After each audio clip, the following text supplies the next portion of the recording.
Afternoon. My name is Bernard Taylor. I'm the president of the Weniger Society. Delighted to have you with us here this afternoon. Let's pause for prayer. Lord, in a moment like this, Dr. Weniger welcomed the opportunity to share time with his Lord, with his God. We thank you for his life. And as we learn to know him better this afternoon, we pray that you will help us to understand what it was that motivated him to be the man that he was. Bless our time together. Thank you for these laureates. We dedicate this time to you in Jesus' name. Amen. Charles Elliott Weniger Society for Excellence. All of those words are important. It was in 1974, 10 years after the passing of Dr. Weniger in 1964, that his memory weighed heavily upon these three individuals, Jerry Pettis, Clinton Emerson, and John Osborne. And here we are today at the 43rd annual presentation. In 2014, we also introduced the Fellows. These are students who have emulated the qualities of Dr. Weniger, many of whom had never heard of him. And the individual institutions have chosen those young people, and you will see the future of Adventism on the screen this afternoon as we learn their names, their institutions, and for the first time this year, all 13 accredited North American institutions have submitted names, and they will be presented to you. I'd like to take this opportunity now to present to you the Weniger Committee, the board members who stand behind this institution and work together to bring it to reality. I'd like you to stand wherever you are. We have Donna Carlson. We have Joan Coggan, who is not able to be with us today, Bonnie Dwyer, Bill Emerson, Lawrence Garrity, Dan Matthews, Betsy Matthews, and Randall Roberts. Stay standing if you would. I'd like to invite all the laureates present with their spouses and immediate family to stand. Don't be shy. Thank you, and remain standing. And the spouses and the immediate family of laureates who have passed away. So here we stand, spanning the years, the individuals who have been honored. Thank you for being present, and thank you for your contributions that you have made to this church. You may be seated. Again, as you have seen in the program, we make available the complete list of honorees, laureates from 1974 to 2017, and then there are the four who are before you this afternoon. 174, moving steadily to our first 200. Following the program, there will be a reception in the hall behind, and we ask that you hold your greetings. We have asked the four honorees to move in an intentional way out there, and then you can join them. There may be a line, but it will keep moving, and then we will all be together. Otherwise, it will be separated, and we appreciate the effort that has been put into the reception. My pleasure this afternoon to introduce to you Dr. Eric Anderson from Pacific Union College. He was, this time last year, acting president there, They have appointed a new one, and he continues, as he was before, researching Dr. Weniger. The question he has posed to himself is, who was Charles Weniger? Thank you, Dr. Anderson.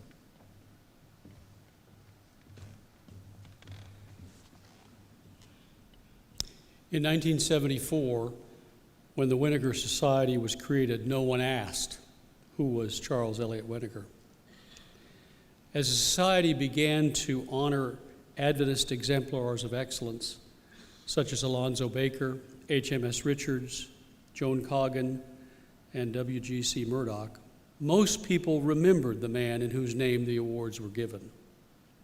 Well-informed Adventists knew about this polished gentleman who had been academic dean of the seminary and leader of the graduate program at Andrews University. Now, 44 years later, we need to remind ourselves of Weniger's achievements and introduce him anew to generations born long after his death. What seemed permanently unforgettable at the founding of the Weniger Society can only be preserved now by deliberate plan.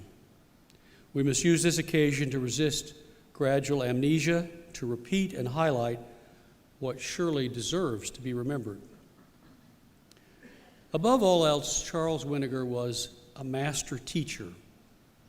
He entered the classroom 100 years ago in 1918, as soon as he'd finished college. In the 3 decades that he taught English and rhetoric at Pacific Union College and Washington Missionary College, he inspired passionate loyalty in his students. Without exaggeration, I can state that he was the finest teacher I ever had, declared one of those students years later. They spoke of his powerful and continuing influence long after graduation day. One such student was my father, who admired Weniger deeply and never quite recovered from ignoring his advice on one memorable occasion. Weniger took him aside and told him he would be personally disappointed if my father chose medicine over a career as a writer and public speaker. But even as a psychiatrist, Charles Anderson continued to write and speak, applying Charles Weniger's lessons for the rest of his life. Weniger, the educator, had certain deep convictions. He believed that erudition should be combined with genuine faith, including commitment to the blessed hope and the prophetic ministry of Ellen G. White. He was confident about the abiding value of education, which was indeed a particularly effective form of evangelism. He affirmed that uncompromising excellence could be at the heart of Adventist education. In our day, and it's his day, there was an opposite trend. Some Adventists have been uneasy about high culture and great books and crafted eloquence, seeing the possibility of subversion, or at least disingenuous deviousness. They've been reluctant to learn from other Christians or to affirm the centrality of what C.S. Lewis called mere Christianity. An influential group within Adventism has been uninterested, and Weniger would be quick to point out the difference between uninterested and disinterested, in explaining ourselves to the world. They often reject attempts to do so, including in Weniger's time the remarkable book Questions on Doctrine. Members of this group are quick to perceive dangers in education and undertake experiments with unaccredited and independent schools. Today, when one hears of leaders who are proud that they have no time to read anything except the Bible and the Spirit of prophecy, one remembers the words of Matthew Arnold. No man who knows nothing else knows even his Bible. In his teaching and writing, Charles Weniger showed that he understood Arnold's point. As dean of the Seventh-day Adventist Theological Seminary, Weniger published a powerful little book called Before Honor. Beginning with the disciples' dispute about who was the greatest in the kingdom of heaven, he wrote a moving tribute to humility. Genuine humility, he wrote, was the key to knowledge and skill, since learning requires the open heart, the unprejudiced mind, the eagerness, the thirst of a little child. The more a person learns, Weniger added, the more humble he becomes, his intellectual horizon widening as he gains mental altitude. The truly learned person knows that his knowledge and skill are only the beginnings of a knowledge and skill that eternity itself can never encompass, and he bows in humility before the challenge of infinity. Weniger's style reveals much about the man. Thoughtfully rooted in Scripture, the essay shows a mind that is alert, clear, and shaped by a rich variety of sources. Without the slightest ostentation, he quotes Franklin, Arnold, Browning, Kipling, the naturalist William Beebe, and in one of the most significant citations, the contemporary novelist A.J. Cronin. He closes with a statement that is worth careful reflection on this day when we honor the excellence he and others have exemplified. Greater than all the honors the world can give will be the honor of being received into the heavenly mansions. Christian, in his progress through this world, as Bunyan tells the story, stood on a hill overlooking the Delectable Mountains, looking far off. Before he reached Emmanuel's land, he had to pass through the valley of humiliation, and there it was that Prudence said to him, "It is hard for a man to go down into the valley of humiliation." Weniger concluded, "Before honor cometh humility." Charles Eliot Weniger, a man worth remembering.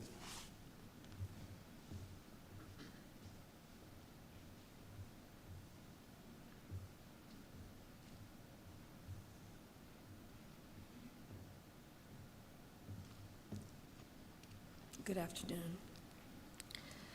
Weniger's Society for Excellence awardees are chosen not only because they have attained high professional status in their respective fields, but also because they have changed the world through their service.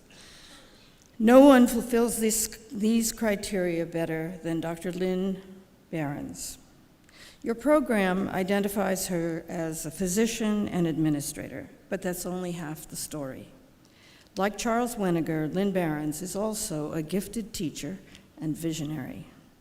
As a physician, she was sensitive to the needs of patients and their parents. As a teacher, her well-organized mind, the best I've ever encountered, was a gift to students and house staff. As an administrator, the longest-serving CEO so far of Loma University, she guided the school safely through some of its stormiest academic waters. But it is as a visionary with an unwavering commitment to instilling Christian values into the education of healthcare professionals that Lynn Behrens most closely reflects the spirit of Charles Weniger. Like Dr. Weniger, Lynn believed and believes that the values of Christian spirituality should be felt in every department and every class of this institution. Lynn's journey to today's honor began in Cooranbong, New South Wales, Australia. At the age of 11, confined to bed for a year with a bout of rheumatic fever, she spent the waking hours of every day with books. Her bedroom window framed a view of the home in which Ellen White had lived during her years in Australia, and it may have been that view which inspired Lynn's choice of reading material. Steps to Christ and Ministry of Healing were two books she read often. Lynn received her medical degree with honors at Sydney University School of Medicine in 1964, the very year in which Charles Weniger gave the commencement address through the voice of Graham Maxwell for the College of Medical Evangelists. He could not have known that on the other side of the world, a woman who shared his ideals for Adventist education was beginning a professional career that would bring her to leadership at a crucial time in the school's history. Following 6 years of postgraduate training in Australia and the United States, Lynn arrived in Loma Linda in 1970. That's the year I first met her.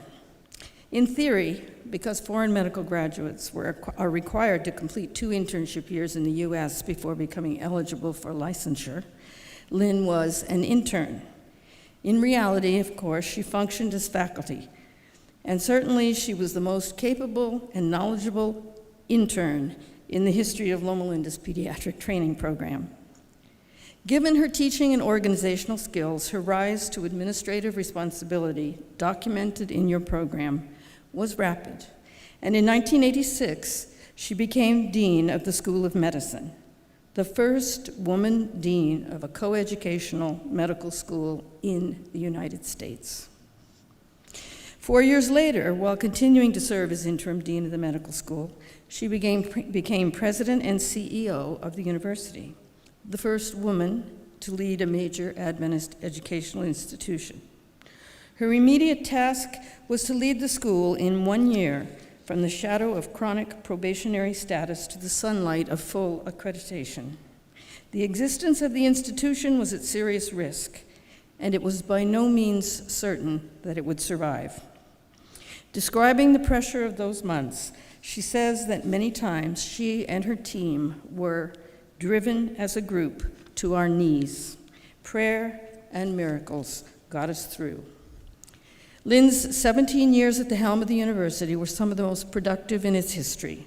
The Children's Hospital, the Behavioral Medicine Center, and the School of Pharmacy, among others, all opened during her administration. And yet, when asked what she loved most about her work and what she considers the most significant accomplishments of her time as dean and president, she names none of those. She does not cite her many honors and awards. She does not talk about certification struggles. Instead, she counts her greatest joy the opportunity to work in a place where her personal religious values and the mission of the institution she served meshed so perfectly. The late Richard Weissmeyer once said of Lynn Behrens, "Her passion for the role of spirituality in healing has been one of the hallmarks of her leadership and has resulted in its emphasis throughout the organization." Compare that to the words of Loma Linda's official mission statement, and you will see how closely Lynn and the schools meshed.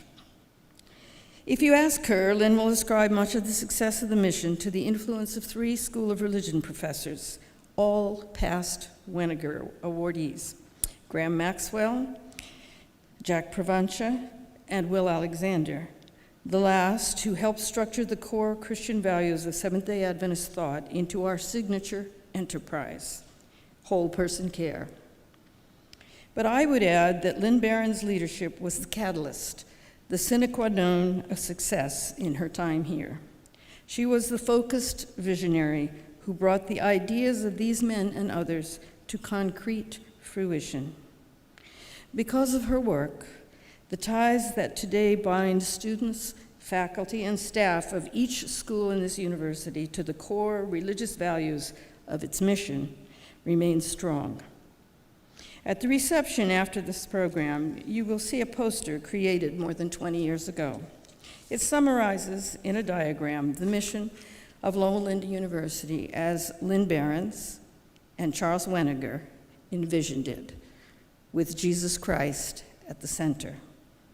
It is truly an honor and a personal and professional pleasure to present Dr. Lynn Behrens with the Charles E. Weniger Society for Excellence Award. Lynn. Let's see if we can do this. You're very welcome. I think this is wrong, but somebody take our picture.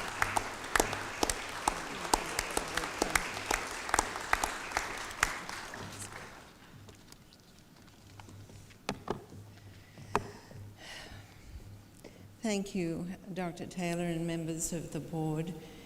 And it truly is an honor for me to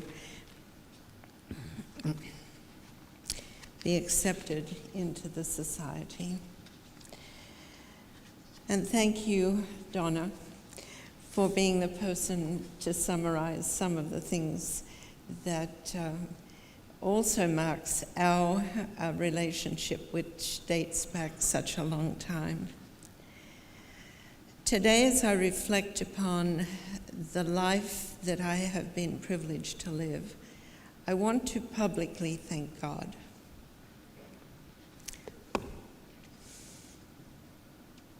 for bringing me here and for enabling me to spend the majority of my professional life working in this institution. In addition, I want to recognize that God gifted me exceptional colleagues and friends and mentors in the years that I have been here. And for those of you who were a part of that, I publicly thank you today. It has been truly remarkable. As Donna mentioned, my pediatric years spanned several decades, and my patients were my teachers. One in particular, when I was working in Australia 53 years ago, a little girl and her life and death struggle with leukemia propelled me on a journey, a personal journey, to try and find a loving God in the midst of awful tragedy and pain and suffering. And I have found through the years of working at Loma answers to that quest. I also want to emphasize what Donna mentioned, and that was the foundational importance of individuals, beginning with Ellen White through the pioneers who were so selfless, into the three individuals who have left a legacy of understanding and scholarship: Will Alexander, Graham Maxwell, and Jack Provencher, that I believe has become foundational for healthcare ministry in the 21st century. And most particularly, I want to thank my family and my extended network of friends on both sides of the Pacific and around the world for their loving support, encouragement, and their dedication. Our single mother would gather us on winter evenings around a wood stove in our country kitchen and read to us mission stories of Africa, which started me on a journey for medicine. An aging paternal grandmother cooked and cleaned to enable us to have a Christian education. And my husband and children and grandchildren have generously shared me with this institution through the years, and have faithfully and loyally encouraged me in the work that I have done, and I thank you.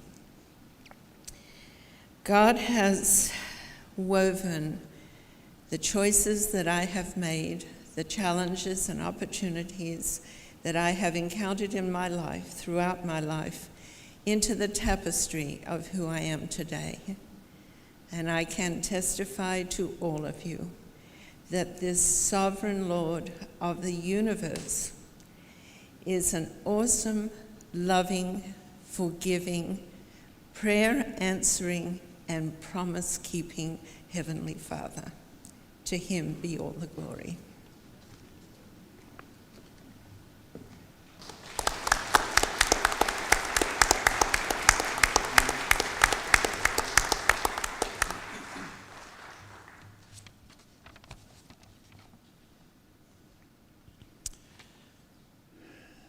Doug Clark and I have worked together closely in and out of the field for 45 years, and we're not done yet. I was with him in Jordan when he smashed his finger, and he was with me on the campus at La Sierra when I smashed my left shoulder. Over those years, as you can imagine, I've worked with hundreds, if not thousands, of individuals, and I dare say that no one surpasses Doug in his ability to keep multiple balls in the air at once, and to do it all with the kind of excellence for whom Charles Weniger was known. There is at least one couple here today who has known Doug and Carmen longer than I have, and that would be Dan and Betsy Matthews, since Dan officiated at their marriage almost 50 years ago. Doug was born in Anacortes, Washington. He obtained his undergraduate education at Walla Walla University, his seminary training at Andrews, and his PhD at Vanderbilt. He has worked for the Oregon Conference, taught at Southwestern Adventist University, Walla Walla University, where he was Dean of the School of Theology, and La Sierra University, where he was Director of the Honors Program and Associate Dean of the HMS Richards Divinity School, and still directs its Center for Near Eastern Archaeology. For at least 15 years, he was the director of the Summer Biblical Languages programs of Adventist colleges abroad, organizing the teaching of Greek in Athens and Hebrew in Jerusalem. Along the way, he took a stint as the executive director in Boston of the American Schools of Oriental Research, the premier organization for American archaeologists working in the Middle East. In 1985, he was president of the Adventist Society for Religious Studies, the premier organization of Adventist professors of religion. He is probably best known for his archaeological fieldwork with the Mataba Plains Project in Jordan, where he served as director of the excavation at Tel el-Meri, famous for the best preserved four-room house from Bible times, which he personally excavated. In his discipline, he is known as a superb organizer of archaeological conferences, 10 of them at La Sierra, and one worldwide for Jordanian archaeology. Over the last few years, he has been seen on LLBM TV as the co-director of the popular TV program, Excavating the Bible. Though currently retired to an idyllic home he and Carmen built on Washington's Olympic Peninsula, only a few miles from his birthplace, he commutes monthly to La Sierra University, where he continues to direct the Center for Near Eastern Archaeology and assist in the development on campus of a new university museum and visitor center. He also commutes bi-monthly to Mataba, Jordan, where he oversees the development of an important new regional archaeological center there. I refer you to Doug's bio in your programs today. Suffice it to say that he has been prodigious in his scholarly and church publications and public presentations, for which he has received many awards over a productive lifetime of service. I would say he is best known for the systematic recovery, analysis, interpretation, preservation, and presentation of human and cultural remains relating to biblical people, places, and events. Doug's life can be summarized by 4 gerunds: thinking, believing, appreciating, and contributing. And the way he has done all that is recognized this afternoon in this presentation of the 172nd Charles Weniger Award of Excellence. Doug?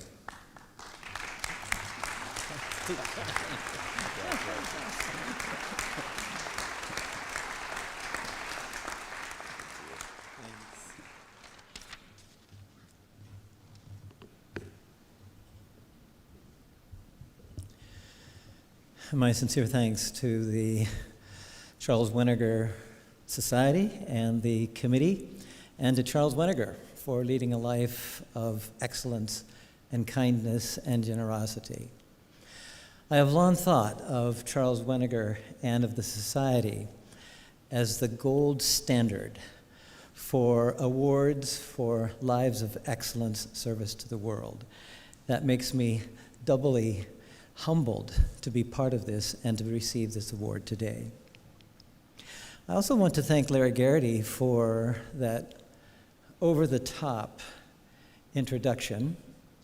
Larry and I, as you heard, have been working together for 45 years, and over those years, we have been privileged to introduce each other in various venues. And over time, it seems that while memories lapse, exaggeration takes over. So thank you for that very kind introduction. Larry and I, although we haven't advertised it, are aging. We're aging together. We know this because at an outdoor dinner party several years ago in Jordan, at the home of Mustafa and Doa al-Barari.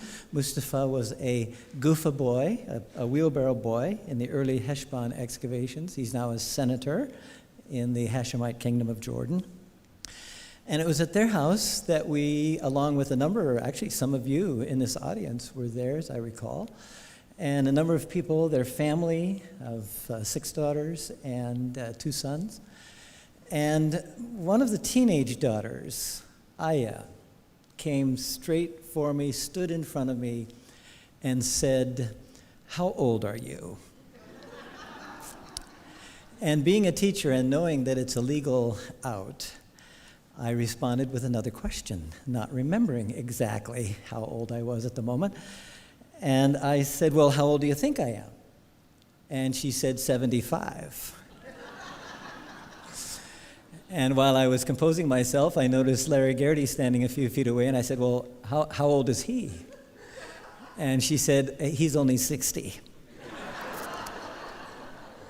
And then she spent the next few minutes attempting to persuade me that it was a good thing to be 75, that it was a good thing to be aged, to be experienced, to be one of this class of the seasoned citizens, and to express wisdom and to be looked to as a source of experience and wisdom and insight and wasta, that is influence in Arab society.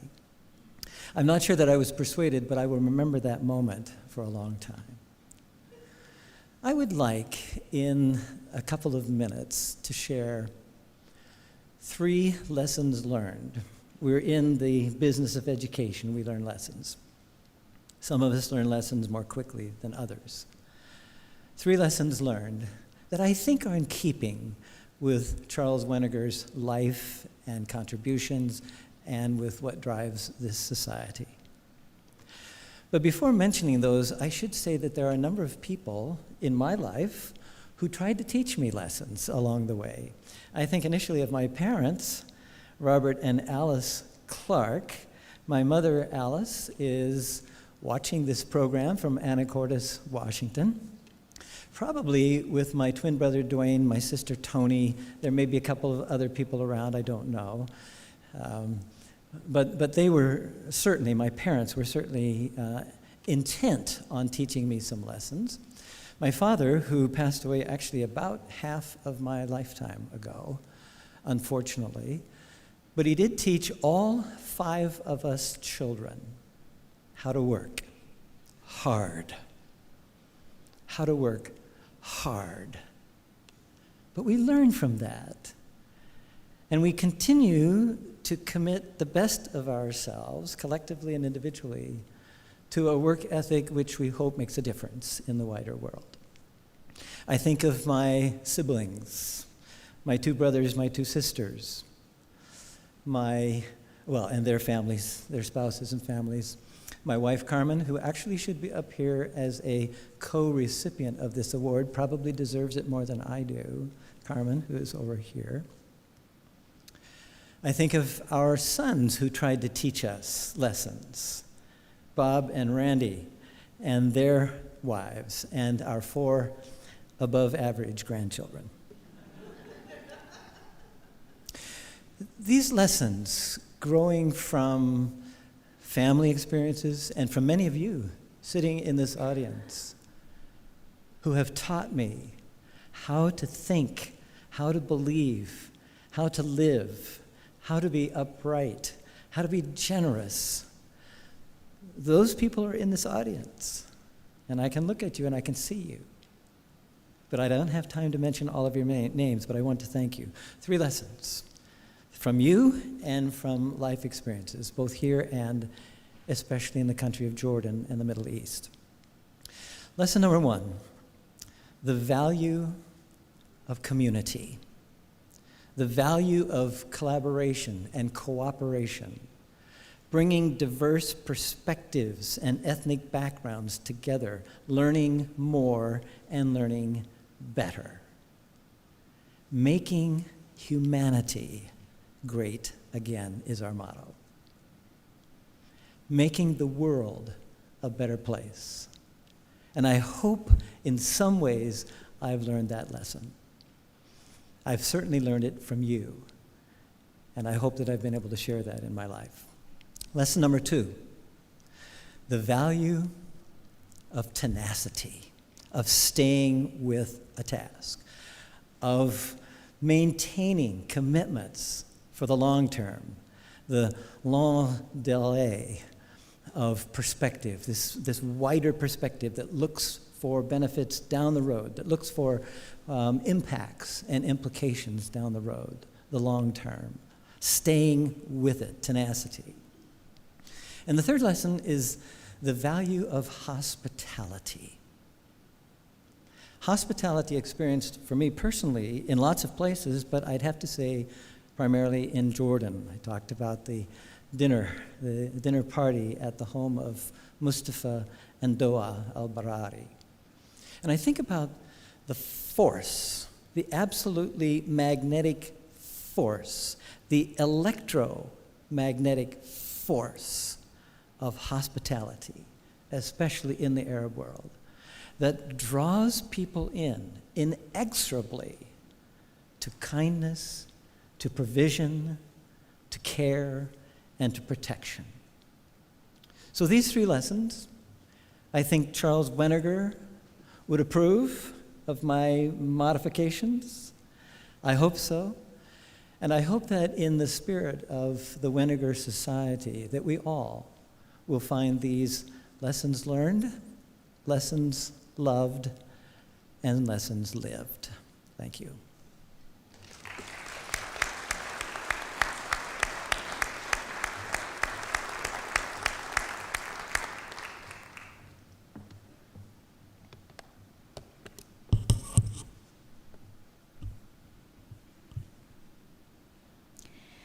Ella Smith Simmons, the first woman vice president of the General Conference of Seventh-day Adventists, grew up in Kentucky. She had 5 brothers, which she later realized prepared her very well for her work with the Brethren at the GC. She loved school, particularly science. When she got a chemistry set for Christmas as a child, she was thrilled. She and her best friend, Alicia, did all kinds of experiments. In her mind, she was a scientist. So it was no surprise when the two took the prize at the school science fair. And that was the year that NASA sent, or I guess the State Department sent a visiting scientist to their school. The only problem arose when the teacher explained that only one student would be allowed to be photographed with the visiting dignitary. Well, who would it be? The girls drew straws, and Ella won and had her picture taken. But oh dear, the teacher said, the photograph didn't turn out. We'll have to do another photograph. And since you were photographed once, Ella, I think your white friend will be the one photographed with the dignitary.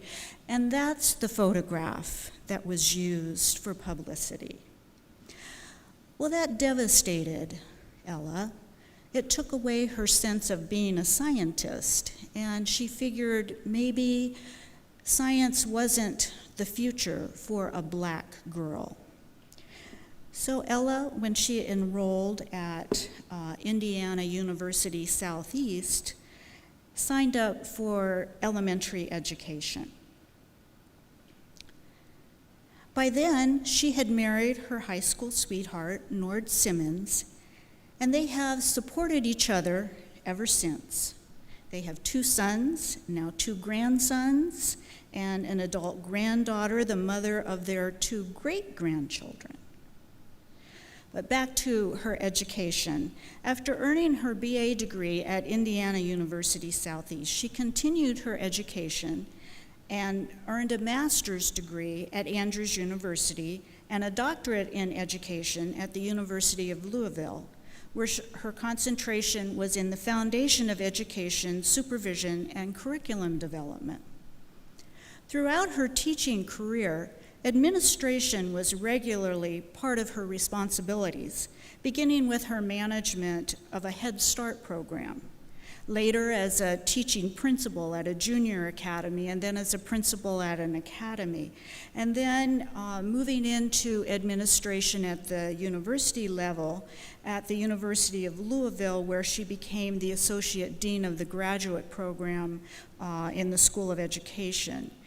Then at Oakwood College, she was Vice President for Academic Affairs and Professor of Education, before finally at La Sierra, she was Provost of the university.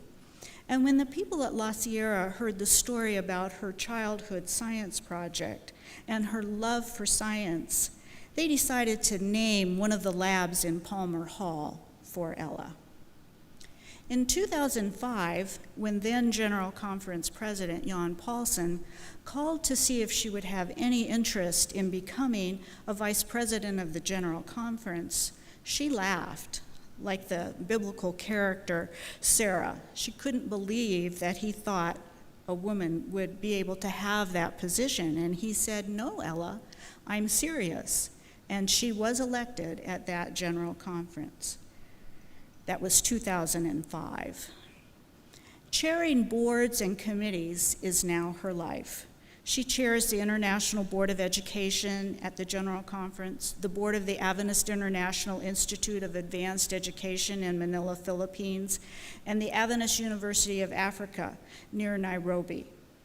She is the vice chair of the Adventist Development and Relief Association Board and the Adventist Accrediting Association Board. Her sense of humor and goodwill lighten the spirit at the meetings that she chairs, and she is very efficient in her task. She says the most gratifying part of her work is meeting and serving people around the world. Given the divide in the Adventist world over women's ordination, she wondered just how she would be treated in some parts of the world. But she reports she is always given a very warm welcome, that her counsel is sought and listened to, and she knows the goodwill is genuine because they don't have to invite her, but they do. Her love of people and education is evident in the fact that she continues to serve as an advisor on doctoral dissertation committees and has her entire career. Her vitae, in fact, includes a list of all the students that she has mentored down through the years. Ella, you have followed God's call, even when it surprised you, and you have blessed the church with your gracious leadership. It is an honor to present you the Charles Elliott Weniger Award for Excellence.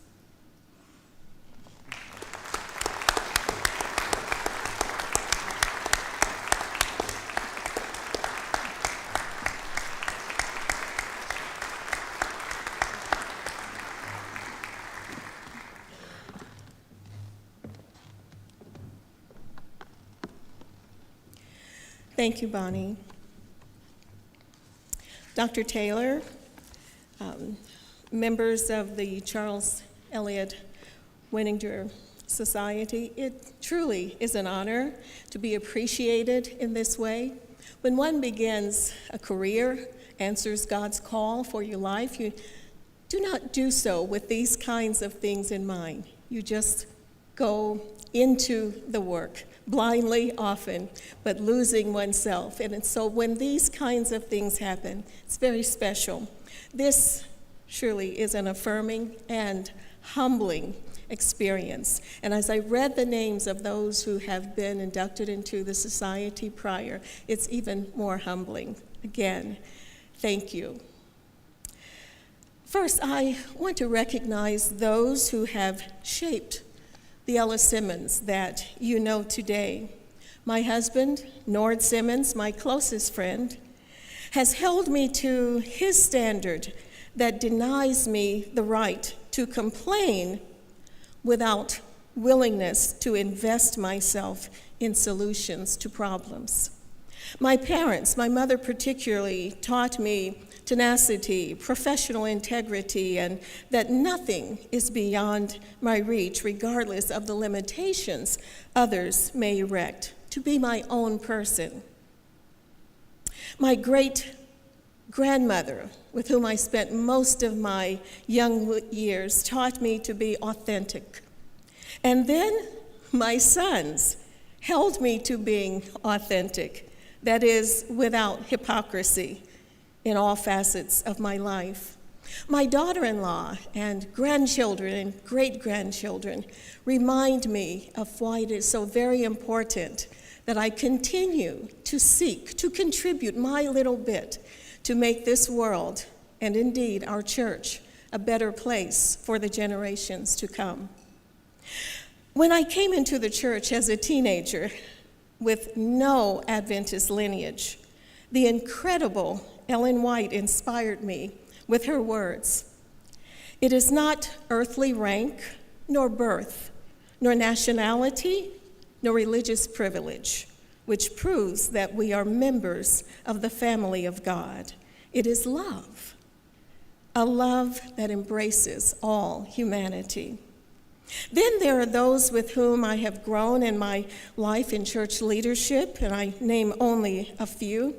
Most notably are Dr. Robert Moon for supporting me and continuing to do so, but being the strong support in my first experiences in Adventist education. Dr. Rosa Taylor Banks and Dr. Arthur Stenback, and who went before me on this journey. And of course, Dr. Jan Paulson, who had the vision and the courage to open closed doors for women in church leadership. And it is such an honor to be on this platform this afternoon with someone very dear to me, and that's Dr. Lynn Behrens, who set a vital example for leadership as my long-distance mentor, even when she was not aware of that role before we even met.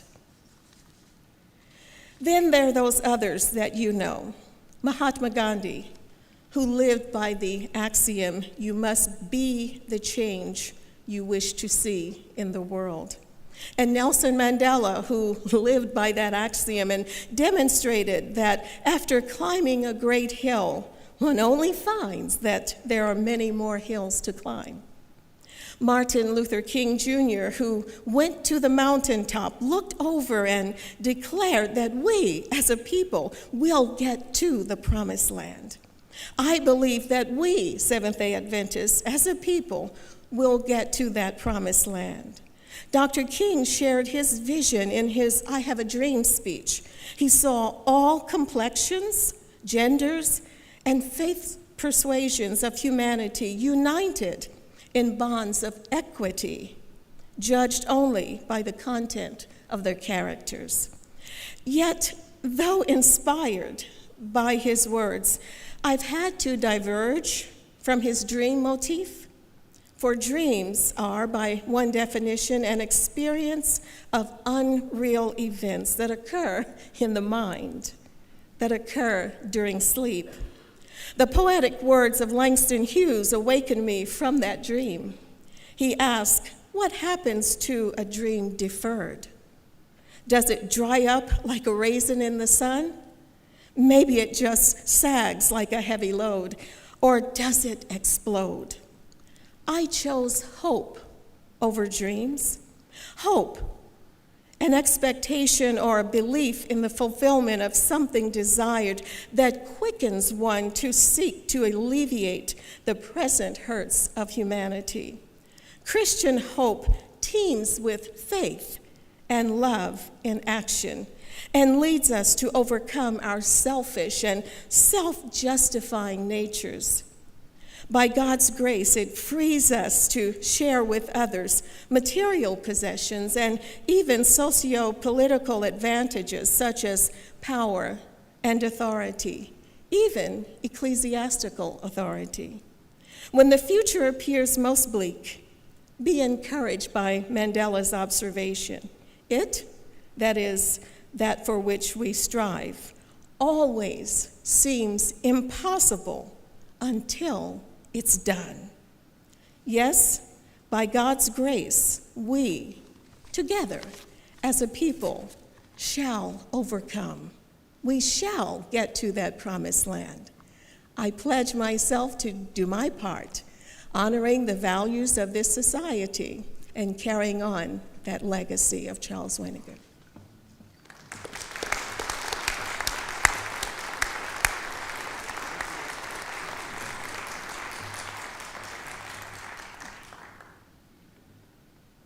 When one comes to a new country and a new part of the church and doesn't know anyone, it's quite a learning curve to begin to know who these people were, who these people are. And in the academic community, I had come to study, and I had the opportunity to attend the Society of Biblical Literature meetings, which I held in conjunction with the American Academy of Religion. And ahead of that, for the first one I attended in Chicago, there were these people who were there. Some went to one, some went to the other. And I began to learn faces and names. It's interesting looking back. There are two that stand out, Bailey Gillespie and Rick Rice. These men loved life. These men loved the church, and the way in which they would talk and the interest and focus which they manifested. Rick studied at the seminary in 1969. He graduated with his MDiv, and then he moved from there to the Divinity School at the University of Chicago. First a master's in 72, and then his doctorate with honors in 74. You may remember that 1974 I mentioned before was the year of the founding of the Weniger Society. In those days it was at PUC, and sometime in the 90s it moved down here to Loma Linda. In the Weniger Society Foundation, Clinton Emerson maintained his contact for the rest of his life. When he passed, the society decided that we would like to honor him with the annual lecture that was given. These were not begun, but were now named the Clinton Emerson Lecture. And Rick will present that this afternoon. When we first talked, after inviting him to accept this honor and asking him to give the presentation, he called me back with a reflective topic that he said had played on his mind for a long time. Imagining God. Is this a good thing? Imagining God. We just take it for granted. Rick will take us down that path. From 1974, in 1974, he returned to Southern California, and all of his work, he was a pastor for a few years, then he moved to La Sierra University, and he didn't move, but he was at Loma Linda University, and the name changes kept going on, so finally he made the change physically and came here to Loma Linda University, where he serves in the School of Religion. Rick is an Adventist. Rick is defined by his Adventism, but he's not confined by his Adventism. You look at his publications, the openness of God, that shook the evangelical world to its foundation, especially when it was retitled and published by Bethany Press. And you see his reign of God, a theology for Adventism. And as I have watched and heard and listened and seen Rick, both in daily life and in academic life, there is an inquiring mind that is restless to know. He reads voraciously. But what I have particularly appreciated is that when somebody else is speaking, I don't know why it occurs this way, why he doesn't carry cards with him, 3x5 cards or something, but he'll reach for whatever there is handy. The back of on a napkin if it's in a restaurant, or some piece of paper, and Rick is so incisive in his listening. He will ask these penetrating questions always after expressing so warmly his appreciation of what has been said, but wanting more information, wanting to know about this and that. He extended his field into theodicy, but always intended primarily for an Adventist audience. We all know of professors that as the years went by, the pages yellowed and the content never changed. It became increasingly irrelevant. Rick loves his students, and it is a great honor this afternoon to welcome Rick into the Weniger Society. I do want to take this opportunity to let you see what the Weniger medallion looks like. It is a fitting representation of Dr. Weniger, and it is engraved on the back, T. Richard Rice, PhD, 2018.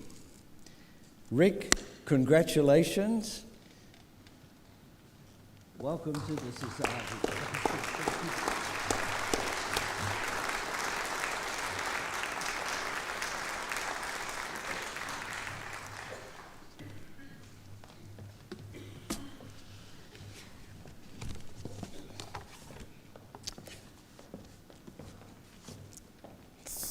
Thank you, Dr. Taylor, for those very, very generous remarks.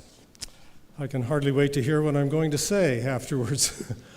And as I look around the room, I see so many mentors, friends, colleagues, even some students that have meant so much to me over the years. If I were to start expressing my gratitude to you one by one, we'd be here till the end of the Olympics. Okay. So I'm deeply grateful for this. I'm especially appreciative of what my wife, Gail, has contributed to the fulfillment of all my dreams, including some I didn't know I had when we began our life together.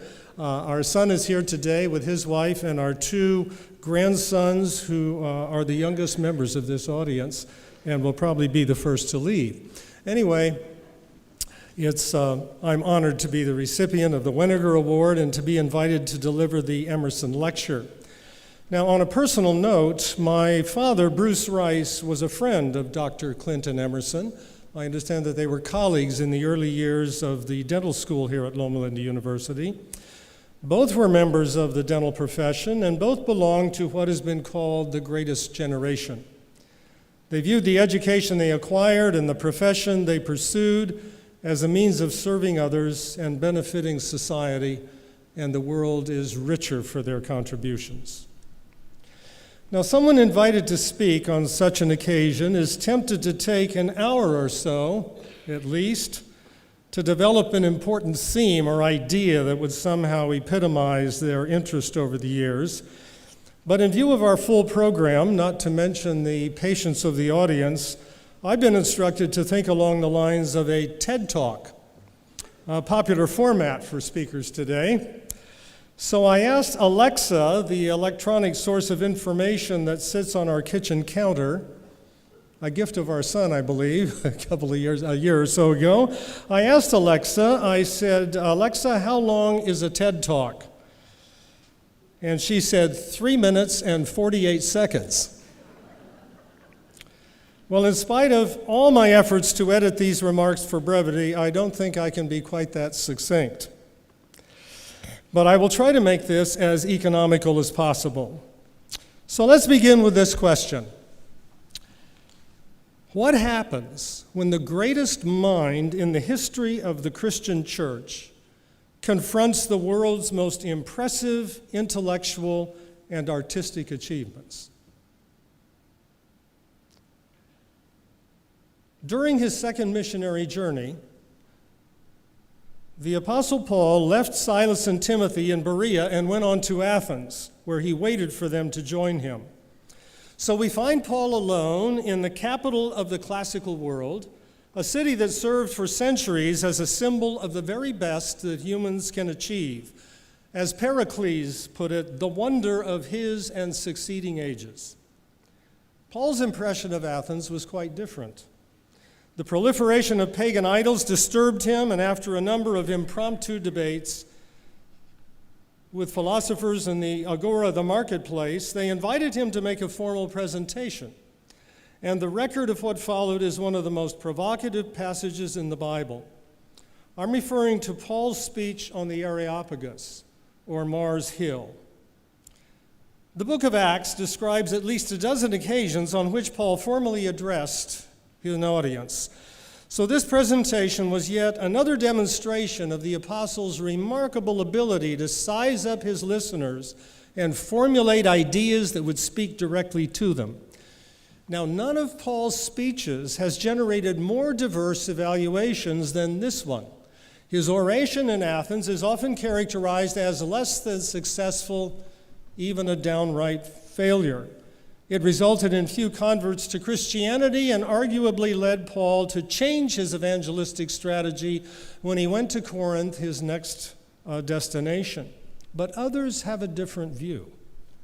What Paul presented on that famous occasion is of great significance to the history of Christianity.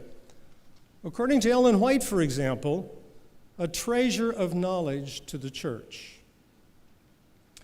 Athenians, Paul said, I see how extremely religious you are in every way. For as I went through the city and looked carefully at the objects of your worship, I found among them an altar with the inscription, to an unknown God. What therefore you worship as unknown, this I proclaim to you. Just what the words unknown God referred to is a matter of debate. It may have been a kind of to whom it may concern inscription. In other words, if you are a divine being and you don't find some other statue in the city that honors you, please accept this as a token of our respect. Or it may be an expression of gratitude from someone who found himself remarkably blessed but didn't know which God to thank for it. A little like an item that appeared in the personals of the student paper when I was at the University of Chicago. It went like this: to the young lady who helped the poor lad on crutches after his disastrous fall on the ice at the corner of 57th and Dorchester, I want to thank you publicly. Then he had something to say for those who passed him by, but I won't repeat that here. I don't know who you are, but I want you to know that I appreciate what you did. We don't know just what it meant, but what Paul says is that he wants to talk about something or someone his listeners are aware of but don't understand, a God paradoxically known as one who was unknown. And as he goes on to describe it, the unknown God is radically different from the gods they knew or thought they knew. That is, the gods as they imagined them. Not only do their forms of worship and their objects of devotion fail to represent God adequately, they conflict with the insights of their own poets and philosophers. The God who made the world and everything in it, Paul continues, he who is Lord of heaven and earth does not live in shrines made by human hands, nor is he served by human hands. Now, Paul's pronouncement directly contradicts the Greek idea that their temples were the dwelling places of the gods. So it shows that Paul understood the people to whom he was speaking. And he says this in the shadow of the greatest temple of them all, the Parthenon, the temple of Athena, from whom the greatest city of the Greek world took its name. Descriptions of the Parthenon go over the top. A masterpiece by any standards, some regard it as the most beautiful thing that human beings have ever built. In size, so modest, writes one scholar, in reality, the most thrilling building there is. Now, from my perspective, this is archaeology. I appreciate so much the work of people like Doug and Larry, rise at 4 a.m. and with a flashlight and brush, go through the dust of the ages. But for someone like me, this is archaeology, okay? This is an artifact that I can appreciate. This is one I can recommend to any of you. And in case you're wondering about the influence of Greek archaeology and Greek culture, their architecture provides a model for everything from the most important buildings in our federal government to the entrance of a fast food restaurant in Grand Terrace, California. You'll notice the Greek columns there beside the door to that place. So in his speech on the Areopagus, it's natural to conclude Paul addresses humanity at its very best. He takes on the high mark of human civilization, and there are those who believe that the Greeks have never been surpassed. Along with their artistic achievements, the Greeks, it is sometimes said, discovered the mind, the human mind. And in so doing, they paved the way for the triumph of the human intellect over the natural world in pursuits like philosophy and science, and of course, the sciences that follow. Did their religion have anything to do with it? Many people believe it did. It's often said that the Greeks humanized the gods, and in so doing, they placed humanity in the center of things. Now, what we know about the gods of Greece is both enticing and disturbing. As depicted in their works of art, the Greek gods look very much like us, only better. In fact, their humans look better too. So much better, in fact, that some people are convinced that we have no idea what the ancient Greeks looked like, because no real men and women could possibly look as good as their statues did. So they were idealizing them.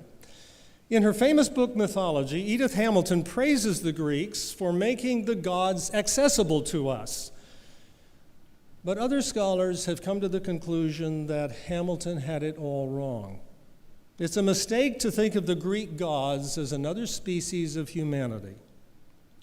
As their great tragedies reveal, the Greeks were acutely aware that life is hard. It's filled with limitations, liabilities, and loss, and we can't do anything about it. And the gods really don't care.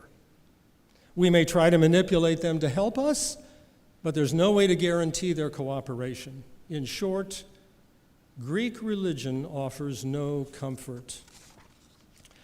According to Paul, however, there are hints within Greek thought that offer a stark contrast to this pessimistic view.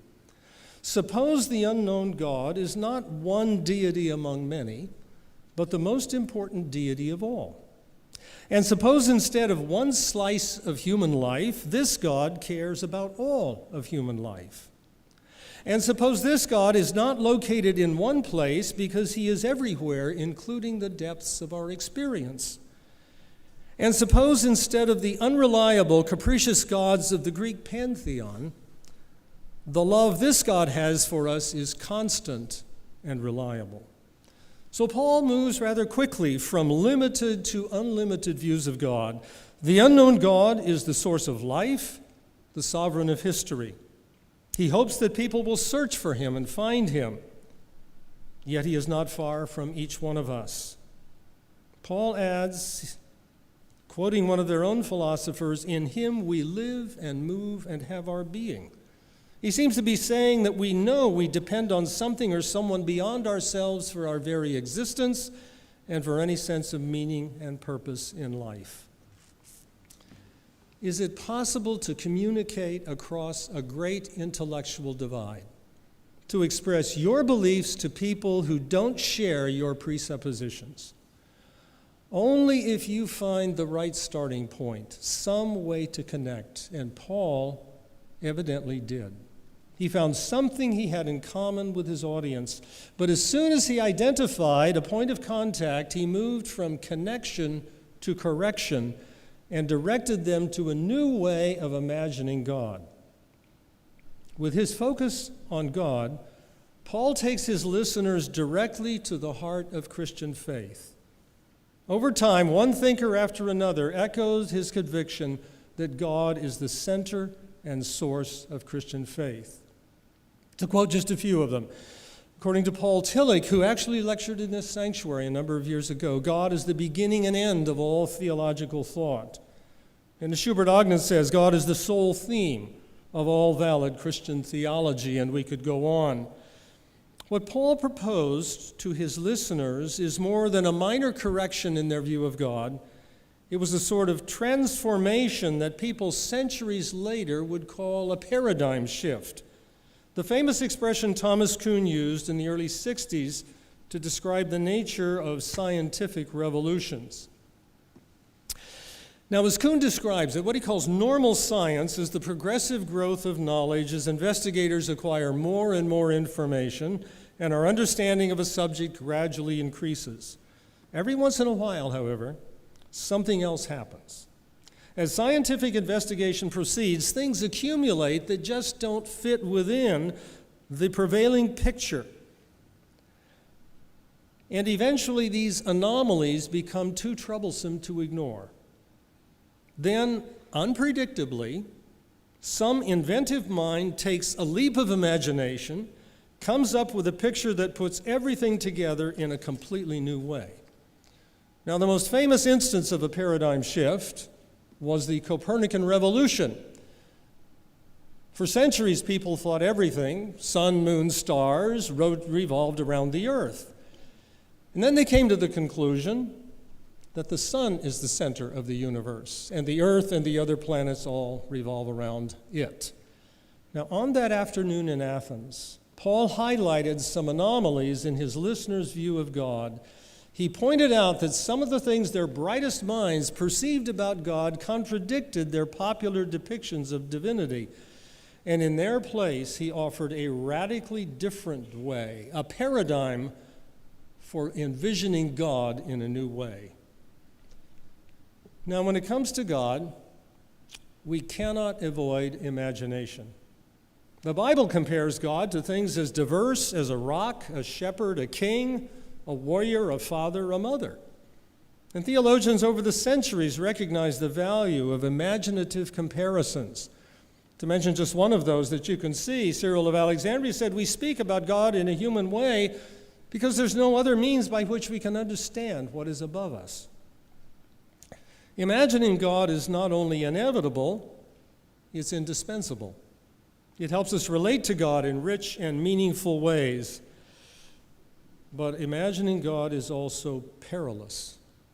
If we assume that God is exactly as we imagine him, we run the risk of reducing God to our limited vision and create an image, an idol, something at our disposal subject to our manipulation.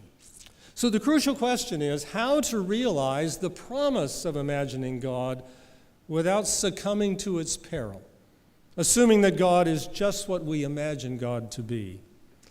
Well, there's several things that can help us here. One is to be sure that we hear what God has to say about himself, and this is where Paul brought his oration in Athens to a close by announcing what God had done in Christ. But it's also important for us to avoid putting so much emphasis on certain qualities of God that we lose sight of others. And when this happens, it can take a radical renovation, in fact, a paradigm shift, to restore a more adequate view of God. Can you think of other paradigm shifts in the way people have understood God? Well, fast forward a few hundred years, and we can see that a dramatic transformation, a shift, as a paradigm shift has taken place in the way people thought of God. By this time, Christianity is well on its way to becoming the most influential religion in the Mediterranean world. And it's very clear that Greek ideas have played a notable role in this development.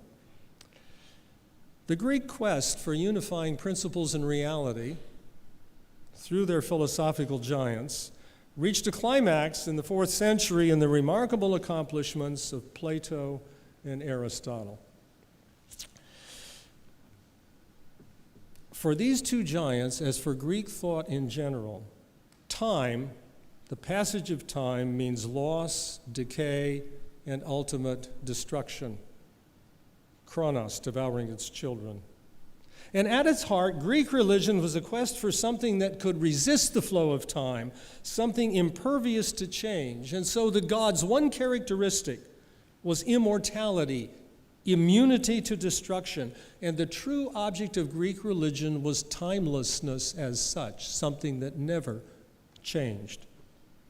So in spite of their differences, both Plato and Aristotle viewed the ultimate principles of reality as something beyond the realm of time, something that never changed. It'd be very hard to overestimate the influence of these two thinkers on Christian thought. Neoplatonism enabled Augustine to overcome Manichaean dualism. Aristotelian thought was indispensable to Thomas Aquinas. And both theologians embraced the timeless view of God they found in their sources. Classical philosophy thus gave to Christianity a portrait of God who was utterly immune to the passage of time. Unlike us and everything like us, God is exactly what he has always been and always will be, regardless of anything that happens in the world or whether or not there even is a world. This distinguishes the ultimate source of existence from the capricious gods of Greek polytheism. But when it came to the Christian view of God, it had serious consequences. Sometimes a philosophical insight that solves one problem turns out to be the cause of another. This is what happened when Christians connected this timeless view of God with the central claim of Christian faith, the belief that God was in Christ. The Word became flesh. They saw only one way to relate Christ to God, and that was to think of Christ as less than divine. On the view that God is utterly immutable, far above the realm of time and change, there's an enormous, unbridgeable gap between God and the world. And this gap is where they placed Christ. Christ's role, as they saw it, was to mediate between the timeless, immutable God and the temporal, transitory world. But this comes at a great price. Because Christ is involved in time, they concluded, he cannot be fully divine. For one, the Son is inferior to God, though God of a sort. For another, for Arius, Christ may be God for us, but he cannot be God in himself.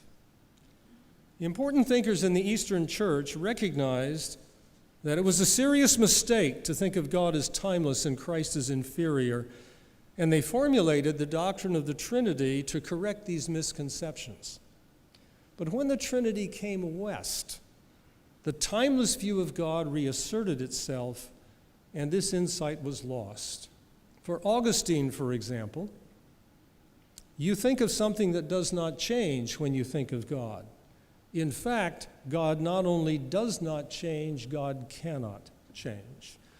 And this classical image of an imagination of a timeless God had enormous influence, and for many Christians through the years, it remains the only way to think of God. The vision of divine majesty elevated above all creaturely reality, the picture of a God who is exactly the same no matter what goes on in the world, has stirred the hearts of believers for generations. A God worthy of our trust must be changeless. For if God could change in any way, how could we trust him? What's missing in this familiar concept of God is one of the essential insights of the gospel: God's intimate connection to the world. As Karl Barth puts it, for God it is just as natural to be lowly as it is to be high, to be near as it is to be far, to be little as it is to be great. Influential as this classical paradigm is, it is plagued with anomalies when we consider the biblical descriptions of God. For as we see in one passage after another, the Bible portrays God as deeply affected by what goes on in the world. The most familiar of these biblical descriptions are those that describe God as changing his mind, not doing the things he said he was going to do. God compares himself in one passage to clay in the potter's hand and says, "So are you in my hand, O house of Israel. I may declare concerning a nation that I will destroy it, but if that nation turns from its evil, I will change my mind about the disaster I intended to bring on it. And if I declare concerning a nation that I will build and plant it, and it does evil, then I will change my mind about the good that I intended to do. Occasionally, God is surprised with the things that his people do or fail to do. According to Isaiah, God expected the vineyard of Israel to be fruitful. So why did it yield wild grapes? He never expected it to. Sometimes God tests people to know who they really are, as in the case of Abraham. And sometimes God is deeply sorrowful when his people reject him. Hosea is filled with statements like this: "How can I give you up, O Ephraim? How can I hand you over, O Israel? My heart recoils within me." And in Jesus' most famous parables, God is delighted when he recovers the lost. There is joy in heaven when a sinner repents. Now, it's true, there are passages in the Bible that describe God as changeless, exactly the same yesterday, today, and forever. And there's great value in the philosophical insight that there's something in the universe that's always there and always the same. But in other respects, God is also deeply affected by everything that goes on in the world, momentarily touched by the joys and sorrows of every human being, even surprised by what people sometimes do. So what the Bible calls for is a view of God that's both changeless and changing, the same no matter what happens, and deeply affected by everything that happens. So here's the question: is it possible to imagine God in a way that does justice to both aspects of his reality, what never changes and what constantly changes? In recent years, a number of conservative Christians have explored a new paradigm, a new way of imagining God, which affirms the qualities of classical theism, but places equal value on God's momentary sensitivity to all that happens. As the source of all that is, God never changes, but in his concrete experience, God is constantly changing, responding to all that takes place in our world and in our lives. We call this the open view of God.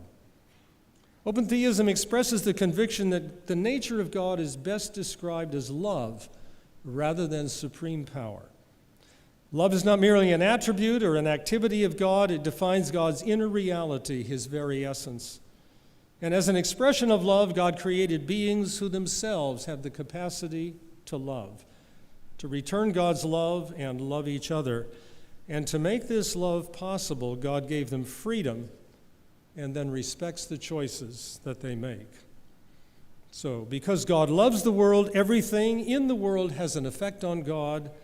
But no matter what happens, God's love for the creatures is constant. In spite of the resistance he encounters and the pain it brings, God's love for the world never changes. He never gives up. God pursues his purposes relentlessly and invites us to join him in fulfilling his dreams and hopes for us. For open theists, this way of imagining God and this paradigm of divine love brings together the timeless qualities that classical theism affirms and the biblical portrait of a God who is profoundly affected by the world and who cares for it deeply. Still, no matter how valiant our efforts to imagine God and our preference for one view over others, we must always remember that even our highest thoughts are but dim and distant shadowings of his transcendent glory. In his book, Diary of Private Prayer, John Bailey offers us a way to embrace the promise and avoid the peril in our imaginations of God. Teach us, writes Bailey, that if you are in nature, still more are you greater than nature. Teach us that if you are in our hearts, still more are you greater than our hearts. Let us take refuge in the thought that you are utterly beyond us, beyond the sweep of our imagination, beyond the comprehension of our minds, your judgments being unsearchable, and your ways past finding out. O Lord, hallowed be thy name.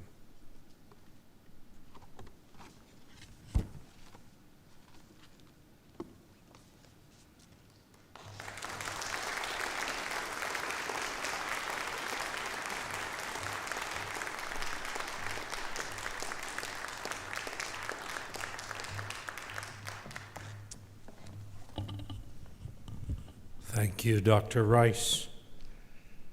Typical of Emerson lectures, you have both challenged and inspired us. We're grateful. And in keeping with the man, the teacher, Dr. Weniger, we have, as a society, determined his values, his qualities deserve to be extended as best we're able to succeeding generations. Hence, the establishment of the Weniger Fellows Scholarship. And we have been blessed to have 13 nominees, selections for 2018, and Betsy and I have the privilege of giving you a brief introduction of each of them.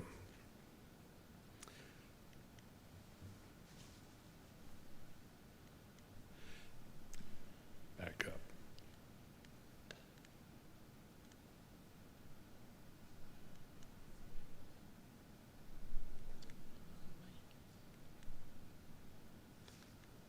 Oh, okay. At 19 years of age, Adebimpe is the eldest of 4 children in her family.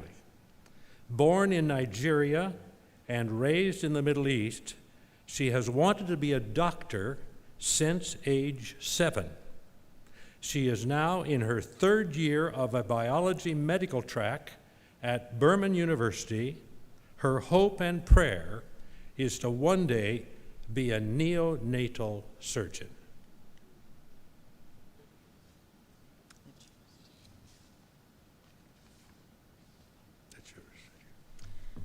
Anai Patino, Walla Walla University.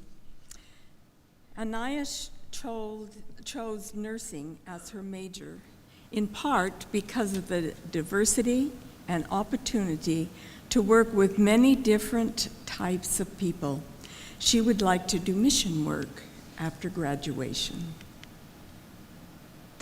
Benja Morgan II was born on the island of Manhattan, raised in Harlem, attended the Ephesus Seventh-day Adventist Church, where he met and married Amy.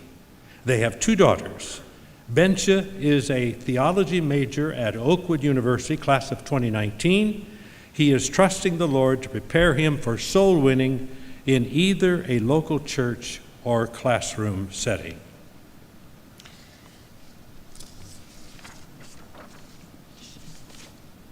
Cecilia Cabrera is from Southwestern Adventist University. She is a senior education major who is a cheerful, hardworking, vital member of the spiritual life development team.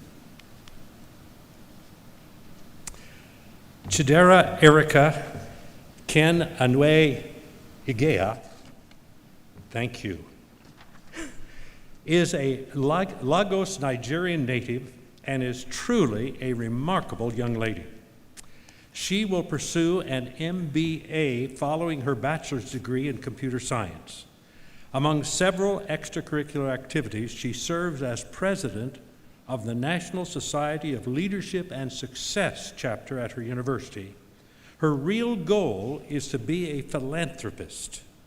She has 6 years' experience as a cosmetologist and hopes to return to Nigeria to create opportunities for employment and to spark, enrich, and empower young people who may impact their world. Her love for God and for people was inspired by an exemplary life of her mother, a single parent. Daniel Ampasaw is a 3rd-year medical student here at Loma Linda, right on our campus. He has been a co-director of Healthy Neighborhoods project here in San Bernardino, along with his busy medical studies. Linda Anderson is a Union College 2018 senior. She is from Bozeman, Montana, and is an elementary education major.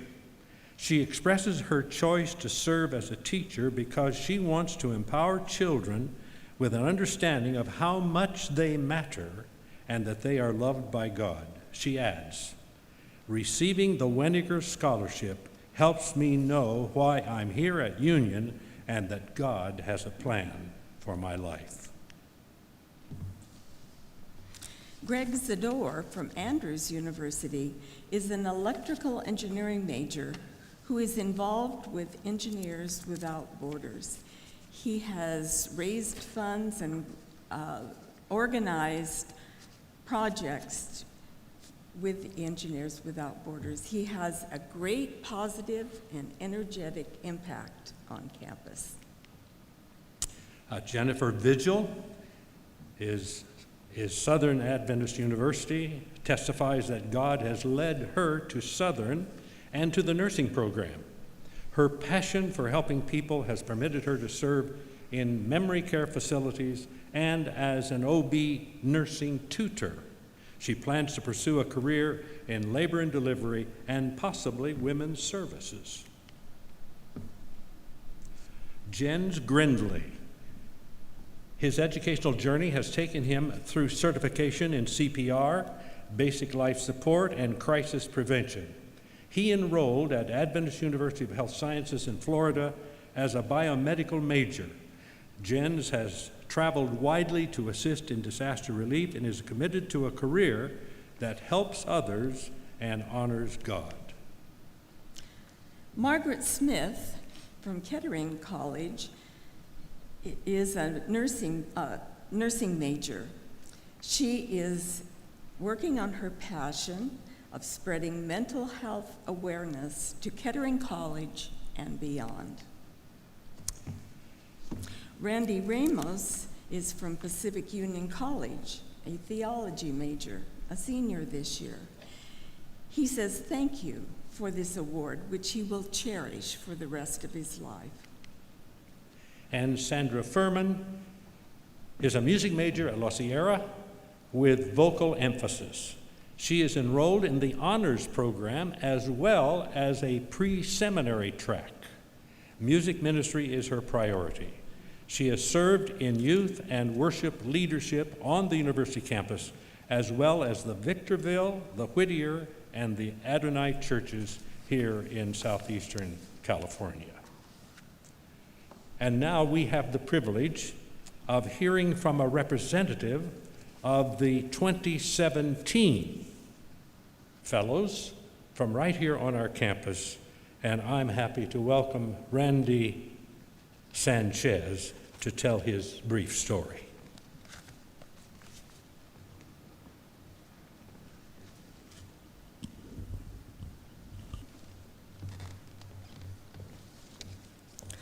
Good afternoon and happy Sabbath. It is a joy and privilege to be here today, honoring individuals who have, one way or another, exemplified traits of Dr. Weniger himself. I want to thank Dr. Donna Carlson and the board for inviting me out to share a bit of my story with you this Sabbath afternoon. As was mentioned, my name is Randy Sanchez, and I'm currently enrolled here at Loma Linda School of Medicine. One of the most asked questions I get from people after finding out I'm pursuing medicine is the following: why do you want to be a doctor? Without fail, every time. Now, as a medical student, I've had to answer this various times at interviews, family gatherings, church services, you name it. But before I could begin to give a genuine answer to everyone else, I had to figure out myself why I had decided to follow this track. I was born in Mexico, but did not spend a lot of time there as we moved to Texas when I was just a few months old. After living here for a couple of years, my parents decided that it was time to go back to Mexico, and so I spent about 4 years of my life growing up there. Although I was only a child, I was a sickly child, and so I was more in tune with the medical necessities of our small rural town than most of the other people. There was one medical center in town, and the doctor was not working there every single day. If there was an emergency, one would need to drive to the nearest city, which was about an hour from the town we lived in. While my family was blessed with a car and access to better medical treatment when needed, most people in that town were not. And so people there suffered from illnesses that could easily be treated but they just did not have the resources or the connections to get the appropriate care.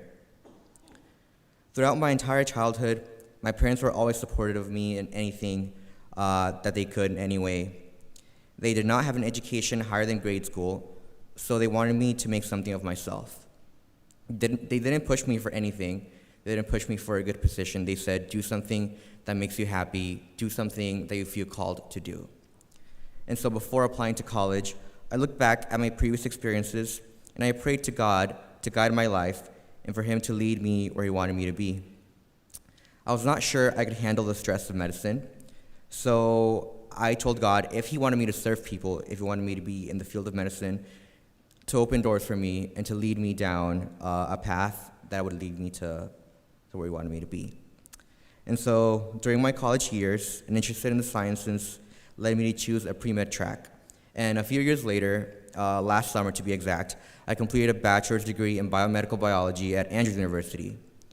And so it was during my last year there that I was graciously endowed with a Weniger Fellow Scholarship, and that I learned that I would be coming here to Loma Linda to continue my medical education. And so all of my previous experiences had a part in my decision to pursue medicine, but I cannot pinpoint a single moment in time where I decided I was going to pursue medicine. It was not a decision I made alone, and it is not a journey that I'm completing on my own. Instead, it is a collection of moments, of people, of events that slowly but surely moved me in this direction and have brought me to where I am today. And so in conclusion, I want to congratulate this year's recipients. May God keep blessing your work as he has until now. And once again, thank you to the board for this opportunity and for their contributions to the Adventist education of many students like myself.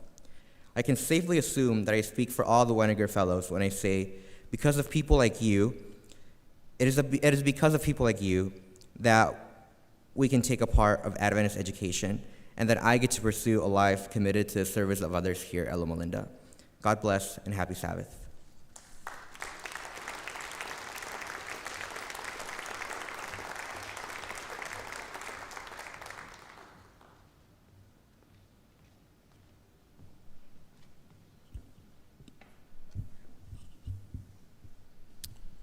Charles Eliot Weniger inspired and mentored a generation of ministers, chaplains, and theologians with his charismatic homiletic skills, his quest for perfection, his personal humility, and his kindness. In 1974, as you heard earlier, 3 of his former students formed a society that identified and recognized individuals that exemplified the traits of their beloved teacher and friend. Since then, the Society has awarded 174 women and men with the Charles E. Weniger Award of Excellence. In 2014, the Society established a scholarship program to recognize students that demonstrate a commitment of excellence at accredited Seventh-day Adventist colleges and universities in North America. Your generous contributions have made it possible for the Weniger Society to provide these scholarships to a new generation of scholars that are committed to excellence in academics, service to their community, and to the mission of the church. Once again, we ask for your generous contributions to assist us in continuing the good work of the Weniger Society.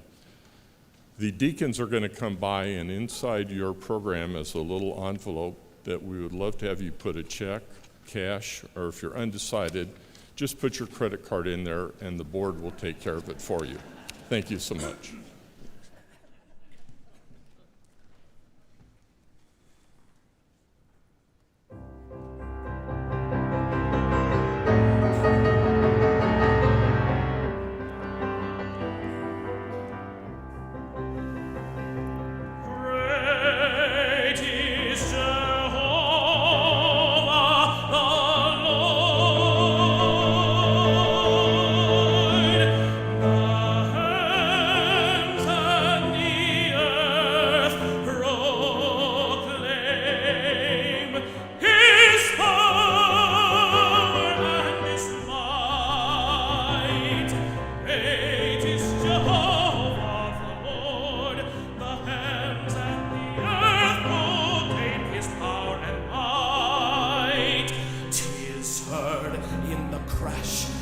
storm, in the wild torrent's loud tempestuous roar. Great is Jehovah the Lord, 'tis heard in the crash of the storm, in the wild torrent's loud tempestuous roar. Great is Jehovah the Lord, wondrous his power and might.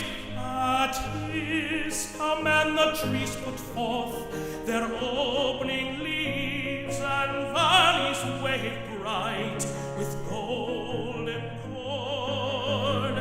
With lovely flowers the fields are decked, and stars with splendor fill the vault of heaven.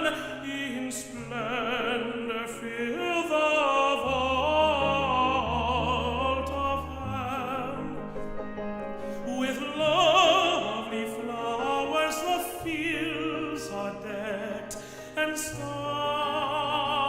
in splendor fill the vault of heaven.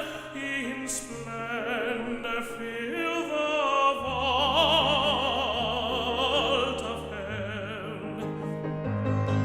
Heard with dread in the thunder's deep blast, and seen in flames of lightning, seen in flames of lightning.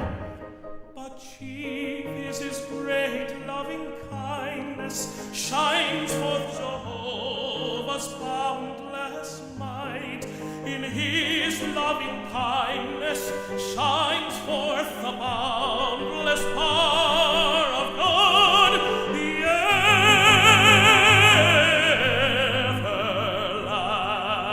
everlasting God.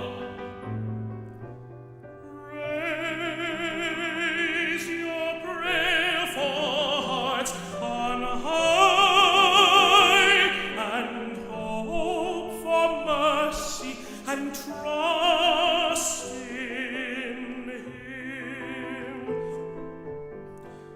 Raise your prayerful hearts on high, and hope for mercy and trust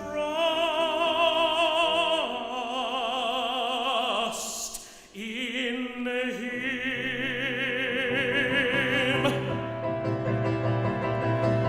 Great is Jehovah our Lord.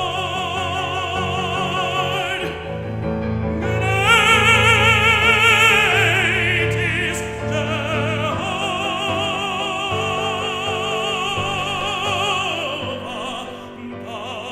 the Lord.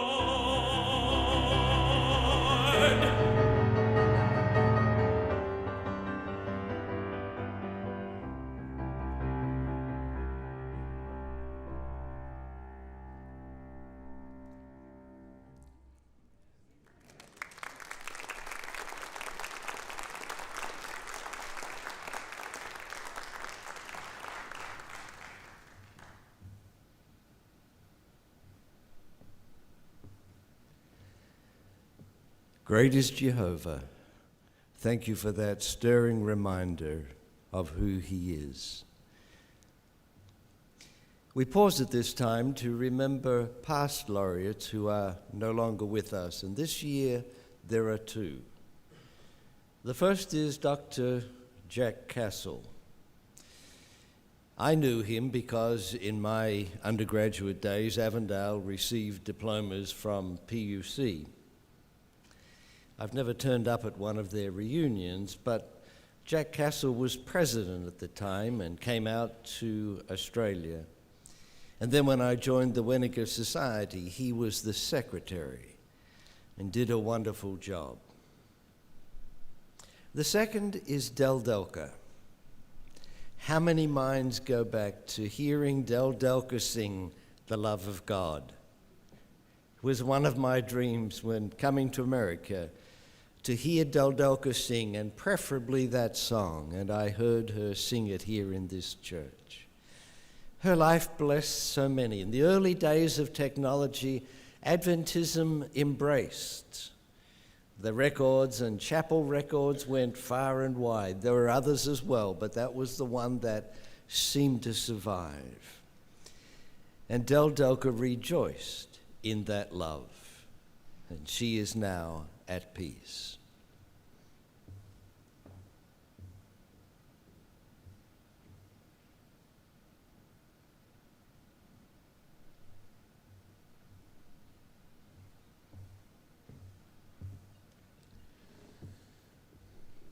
Just 2 items before our benediction.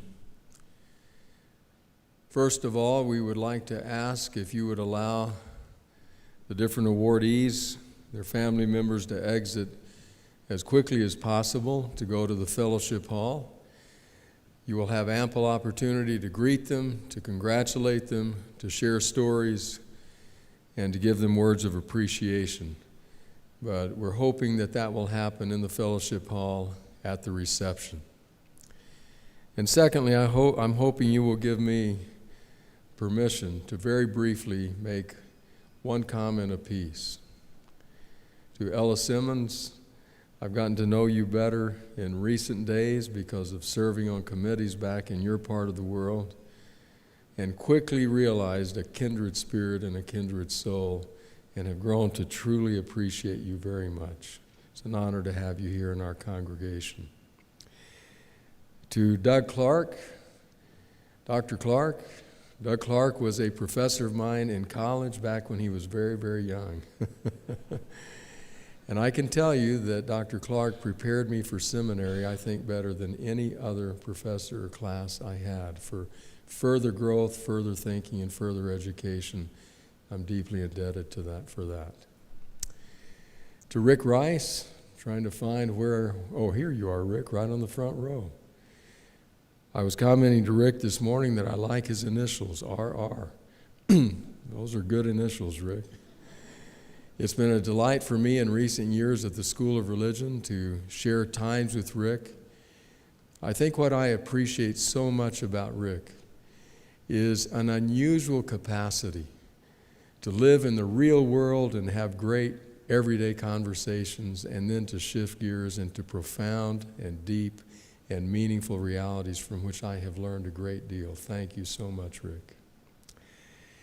And then finally, Dr. Lynn Behrens. Dr. Behrens is right down here on the second row every week at church, faithful member of our congregation. In my earlier years in chaplaincy and work in the medical center, then later at the School of Religion, I realized just what a profound and profoundly positive influence Dr. Behrens had in her leadership here at Loma Linda University. I learned so much from you, Dr. Behrens, and am deeply indebted. So forgive me for lengthening the program, but thank you for your patience. Would you pray with me? Gracious God, what a delight it is to come together and to think about colleagues and friends, to recognize work well done, to honor the gifts that you have placed within them, and to realize and understand just how they have deepened and broadened and enriched our life as a community. We thank you for each one of them. We thank you for the family members that have gathered here who justifiably feel pride in what has happened in their lives. Lord, we thank you that they have left footsteps in which we can follow, and that for generations to come, Adventism, this part of the world, and many others who are not here this evening will be different because of their work. We thank you, we celebrate that. We ask your blessing on us all. In Jesus' name, amen.